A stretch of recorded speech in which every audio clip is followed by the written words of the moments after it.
the shift of growth paradigm means that Korea developed its economy significantly for last 60 years, between 50 to 60 years.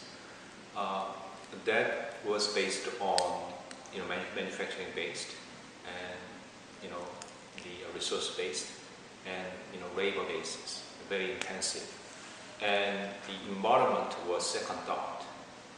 Now, as this climate change becomes reality, and the international community are now looking at this environmental issue seriously. So it's not just one way of the policy from the Korean side. It also is like we are basically working together with the international community. Let me just give you an example. In order to export cars manufactured in Korea, in European country, we have to satisfy their standards in terms of emission. So we cannot just make the cars, as before. We need to produce cars with better mileage and better emission, the standard. So, that kind of sort of the external requirement, came in. And in addition, our government realized that, Korean economy will not be able to grow, as robustly as before. So we need to think about next 60 years and what would be the advantage of Korean economy. And we realized that green technology, information technology, communication technology, where Korea, the economy and the industry, have edge against these world competitors, is the way we need to go. So that's the main driver of the shifting the economic development from what we call the brown growth to green growth.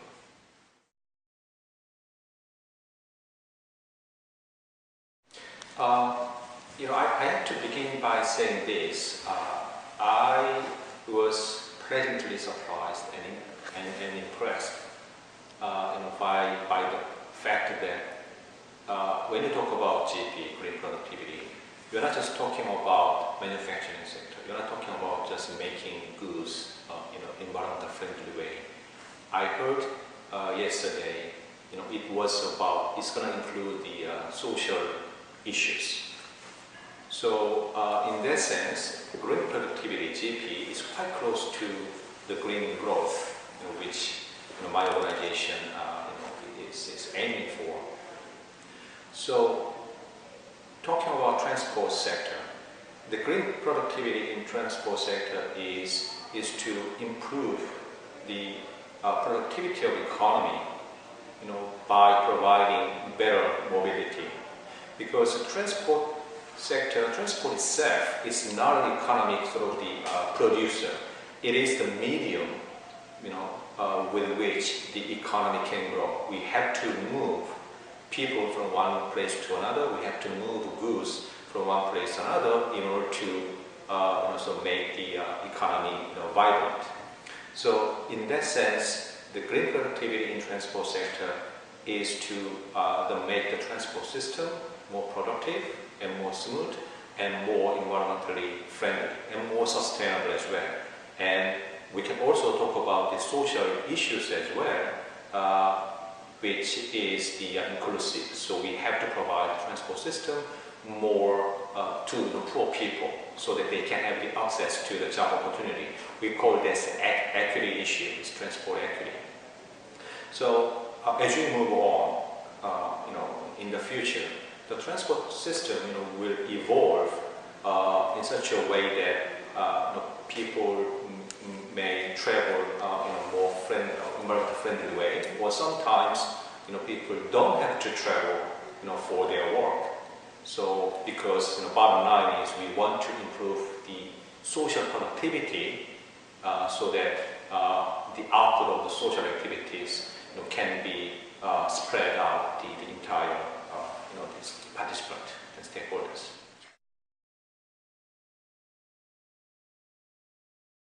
There are a few things to achieve this bigger shift or to make the transport system greener.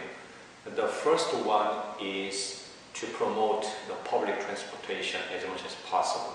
Because if you just compare private cars and public transportation, then it's obvious that public transportation system has more efficiency, in terms of this, sort of the energy use. So we cannot, sort of the produce zero emissions, because we, to some degree we have to produce the emissions. But which one is more efficient in terms of the greenhouse gas emissions is obviously public transportation, because it can carry a lot of people. So promoting public transportation is one way. And the second option is a technology innovation. So, for those who want to drive the private vehicles, we can think about, making those vehicles in environmental friendly way, electric vehicles, or the hybrid vehicles, so that we can minimize the consumption of fossil fuel. So I think this promoting public transportation is related to the changing the behavior of the travelers, and these electric vehicles or the hybrid vehicles is the technology and the creating market for those new technology, new inventions. So those two things should go, hand in hand. I believe, we will see more efficient vehicles, for the private cars as well as for the buses and subways and those things. So electric vehicles and hybrid vehicles will be on the market, and I'm pretty sure that the hybrid vehicles will be, on the market for sure. But it may take some more time, for these full electric vehicles to be a major force on the street. So that's going to be the first trend. And the second trend is again using more the public transportation system. Okay? And the third trend, I'm guessing, is the sharing system. So I believe the sharing these private cars will be a trend in the future. So you have your car, but most of the time you just park your car in some place. Then you want to just share your car to somebody else. So it will give you a financial incentive, but for other person, they don't have to buy a car. So in the societal point of view, actually can reduce the demand for the private cars, which in turn reduce the the gas emissions, greenhouse gas emissions and air pollutant. So that will be a new trend in the future, and it is already happening. In the United States, there is the business model called Zip car. Zip is the postal zip. So this company provides these cars, so you can go to the parking lot and you can just tag your sort of the ID card, and you can use that car from A to B, and then you can also park your car in the designated area over there, and you can just only charge it for the distance you travel. And in the European, in Europe, there's Paris. There's also different car sharing models. And in Korea, we also some business men started those sharing vehicle business. So it's ongoing. Okay? But I think it will be much more popular in the near future, especially for those cities with the small land size or very congested area.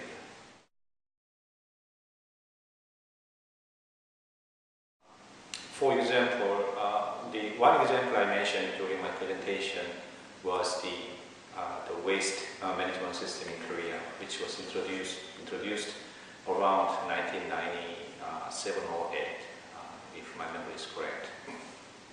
Before that, Korean citizens just threw their waste without any classification or without any sort of the internal treatment and to everywhere. Of course, we buried most of the waste. Now we have a problem because this landfill site is reached the limit, and then nobody wanted to have another landfill site nearby, their houses, that in my backyard syndrome.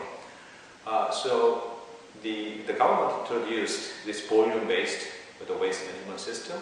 So when you throw away your food waste, then you have to pay based on the weight. So if you produce a lot, then you have to pay more. So this technology is being is developed. Again, that is the push strategy.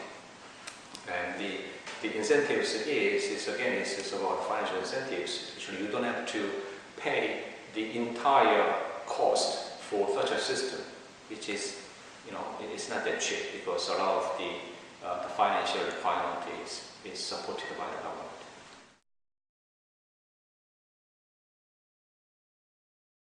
In order to grow economy, you need resources, and one of the major resources, or one of the major the driver for economic growth is generation of power or generation of electricity, because those power is being used for manufacturing sector, transport, and the buildings and everywhere.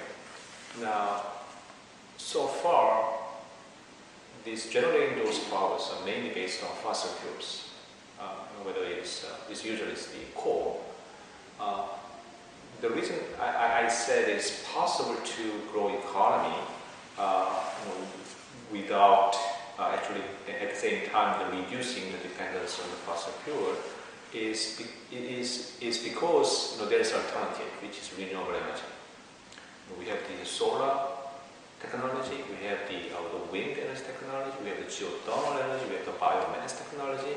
So one example we can look at is the Denmark, the case, and the Denmark actually has been reducing their dependence on fossil fuel in the power generation for the last several years, and actually it's going down, and they are aiming that in next, I don't know, it's like 10 years, something like that, they'll be 100% free from fossil fuel. Right now, if my memory is correct, they are 100% free from the imported fossil fuel. They're still using some of their internal fossil fuel, but they are saying that after a couple of decades, they are going to be 100% renewable energy country. Now, then, why is it possible? Because Denmark has the technology and they have the political commitments to use these renewable energies. You can see a lot of this the wind energy system over there and the solar system over there. And then, using those power resources, they are growing their economy. So it is possible, for certain countries. So why not for other countries? It may be difficult to achieve that kind of result right away in developing countries because they don't have the infrastructure, they don't have the technology. But in principle, it is possible because some countries has really good potential for this renewable energy. So all they need is the technology transfer, right way to have the technology from the developed country, and then the financial assistance, and those things can be done in right policy formulation, and then the political sort of direction. I'm repeating myself. I was quite surprised in a pleasant manner that green productivity is not about just making this production, the procedure green, but it also about the social issues and the environmental sustainability. So what I want to see in GP 2020 is maybe focusing on certain sectors that APO is really good at, and then trying to transform that area into green sectors. and creating the example, for others. So the one thing that comes to my mind is manufacturing, sector. And some of the presenters talked about their experience, in producing a product in greener way or in making a very environmental friendly packaging way.